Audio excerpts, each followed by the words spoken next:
We're talking the biggest questions for week 4. Next on Fantasy Football Today in 5.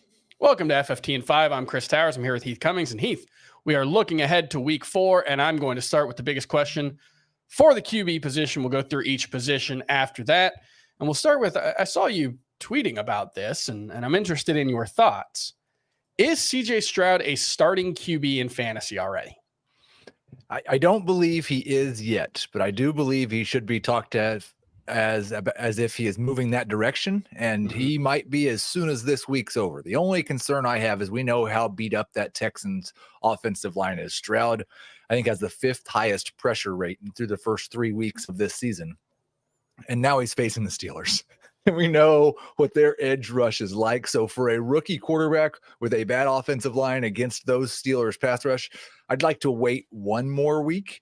But if he looks good this week against Pittsburgh, full steam ahead. I think he's a top 12 quarterback rest of season. Yeah, he's got Atlanta on the road after that, then versus the Saints at home, and then a bye. So I would guess, if anything, maybe the Atlanta game, although they play at such a slow pace that it might be tough to put up big numbers. But CJ Stroud has looked really, really impressive given the circumstances, especially being a rookie quarterback, all the offensive line issues, how much pressure he's facing. They've thrown him right in the fire, and he has more than looked ready for it. Let's move on to the RB position. And the biggest question for me is, what are we expecting from Alvin Kamara? I think things have worked out well for him because Kendra Miller didn't look great in week 3. Jamal Williams, obviously, on IR. Alvin Kamara could just be stepping into a 70% 70% snap share in week 4 and beyond. What are your expectations for him? Very low for his first game. He is a 28-year-old running back. I'm a little bit concerned that he could be a little bit washed. His efficiency numbers the last 2 years compared to the rest of his career are not close. Now he's another year older. So I'm starting with low expectations. I'd prefer to flex him this week. But I do agree. I think if Alvin Kamara comes back and looks like Alvin Kamara, he's going to see all the work that he can handle and be a top 12 running back for the rest of the season. I'm just not sure that guy exists anymore. The schedule, a little bit tough coming back versus Tampa Bay, then at New England, at Houston versus Jacksonville. Those are fine, but the first couple of games could see some inefficiency. And the one thing, it was really frustrating towards the end of last season when he wasn't getting used in the passing game. The one thing I did notice, it was from week 9 on, he had a 14% target share, which was still the 5th highest among all running backs. It was just they were throwing like 26 times per game, so it was only coming out to like 4 or 5 targets per game. But, if they're going to throw 30, 35 times per game, I do think Alvin Kamara still should be in line for 5+ targets most weeks. So maybe as many as Miles Sanders. Well, they should be better targets, at least. They should be, yes. It won't all be dump-offs, I would assume. Let's move on to the wide receiver position. And the biggest question I've got, look, there's a lot. Are we buying Keenan Allen's breakout? Is Adam Thielen actually a useful fantasy option? But the one I want to focus on is Davante Adams a sell-high candidate. We've got Jimmy Garoppolo dealing with a concussion, so that means either Brian Hoyer or Aiden O'Connell will start in week 4 if Garoppolo is not ready to go. And, look, when Davante Adams left Aaron Rodgers, we were like, there's no way he can remain an elite fantasy option.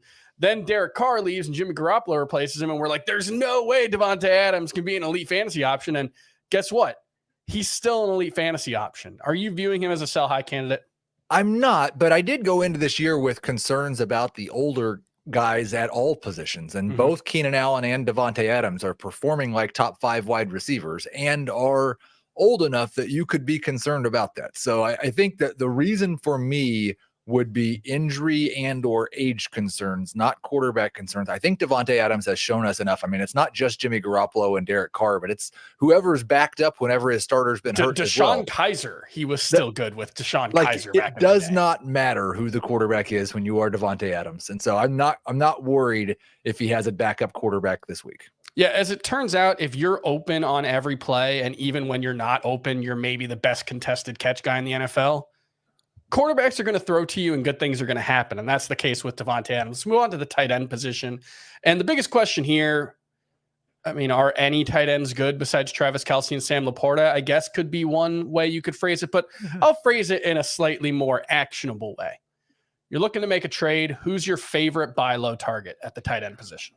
I don't like my answer would be Mark Andrews if anyone is concerned about him, because the first 2 games haven't been great and it is a new offense, and Zay Flowers just saw 10 targets. So if you're worried about Mark Andrews, or if the guy who has him is worried, and I think it's Mark Andrews, but I'm not sure that many people are worried about him. So I'll go with my second choice, and it's Dallas Goedert. We've seen stretches where Dallas Goedert's not involved. And somebody in a group chat I was in said it today, like the time that you bench Dallas Goedert is the day he's going for 60 yards and 2 touchdowns. Just, I think you'll go get Dallas Goedert. He's going to be a fine top 12 tight end the rest of the year. He has been a model of efficiency, over 10 yards per target in this Eagles offense the previous 2 seasons.